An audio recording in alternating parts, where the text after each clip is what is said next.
You've probably seen fiber cement boards on the walls of modern homes and office buildings, or even on ceilings without realizing it. They look like ordinary panels, but they're known for being strong, moisture-resistant, and able to withstand years of wear. So what makes these boards so durable? And how do manufacturers turn a mixture of simple raw materials into something tough enough to replace wood or drywall? Today, we're uncovering the fascinating process behind how fiber cement board is made, right here on History of Simple Things.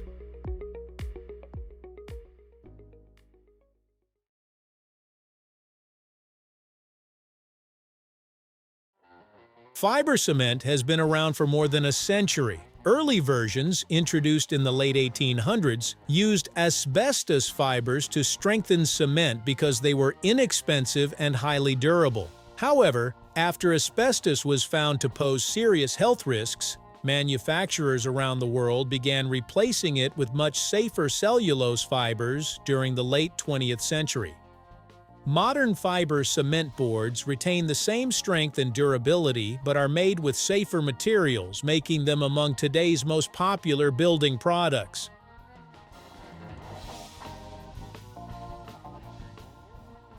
Fiber cement board starts with a surprisingly small list of ingredients. The main component is Portland cement, which acts as the binder that holds everything together. Fine silica sand adds hardness and improves durability. Cellulose fibers, usually obtained from processed wood pulp, reinforce the board much like steel bars reinforce concrete. These tiny fibers help prevent cracking and increase flexibility.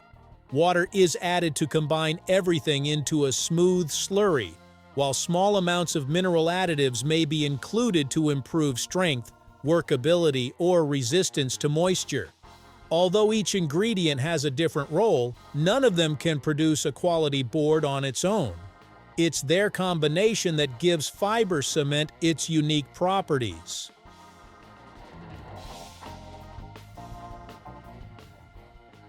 The manufacturing process begins by carefully measuring each ingredient. The cement, sand, cellulose fibers, water, and additives are fed into large industrial mixers. Powerful agitators blend everything into a uniform slurry with the consistency of a thin paste.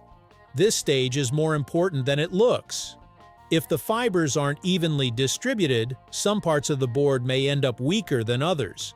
Manufacturers continuously monitor the mixture to ensure every batch has a consistent composition before it moves to the next stage.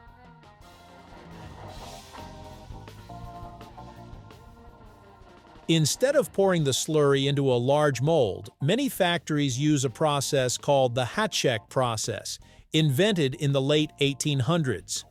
Rotating cylinders pick up extremely thin layers of the slurry and transfer them onto a moving felt belt. Each pass adds another thin sheet. These layers gradually build up until the board reaches its required thickness.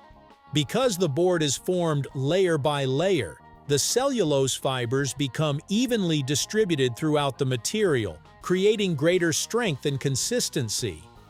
Once the desired thickness is reached, the continuous sheet is cut into individual panels.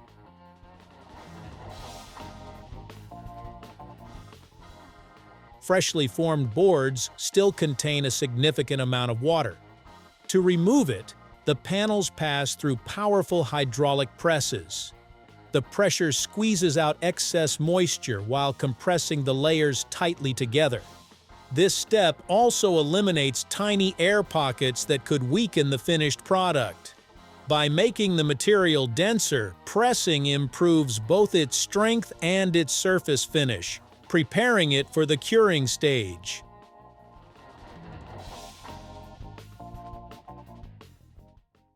Even after pressing, the board is still relatively fragile. Its real strength develops during curing. Many manufacturers place the boards inside large pressurized chambers called autoclaves.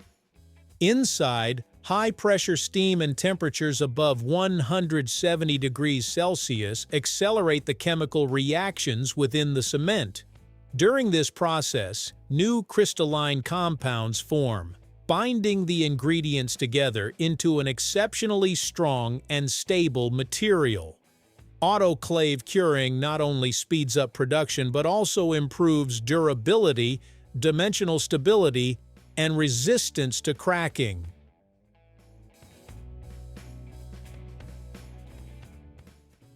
Once fully cured, the boards move to the finishing line.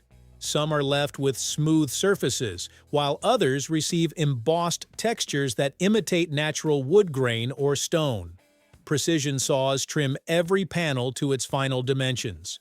Many boards are then coated with factory-applied primers or protective finishes that improve paint adhesion and weather resistance. Finally, each board undergoes careful inspection to check for thickness, strength, and surface quality before being packaged for shipment.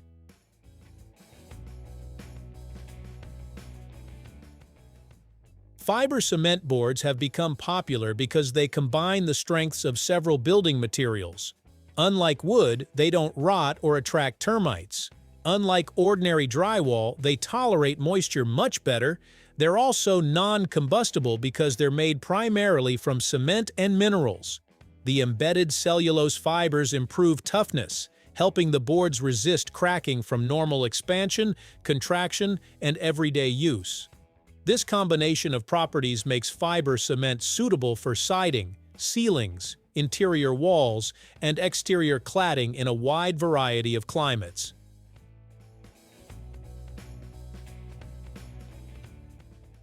Before reaching construction sites, fiber cement boards go through rigorous quality testing. Samples are checked for bending strength, water absorption, dimensional accuracy, and impact resistance.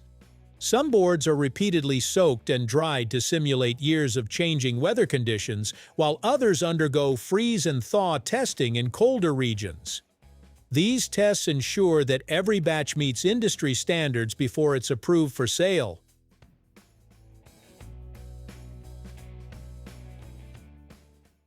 Here are a few interesting facts.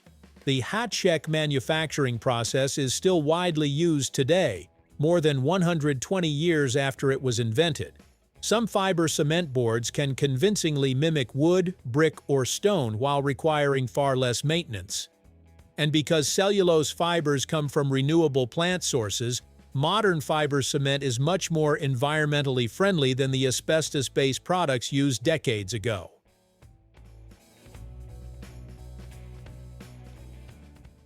So, how is fiber cement board made? By combining cement, sand, cellulose fibers, and water, then forming, pressing, and curing the mixture into strong, durable panels.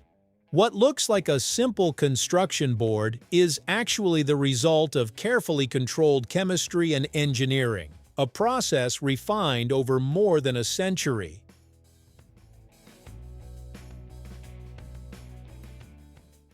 Thank you for watching. If you have suggestions for our next video, feel free to share them in the comments below. We'll be sure to give you an acknowledgement for your contribution.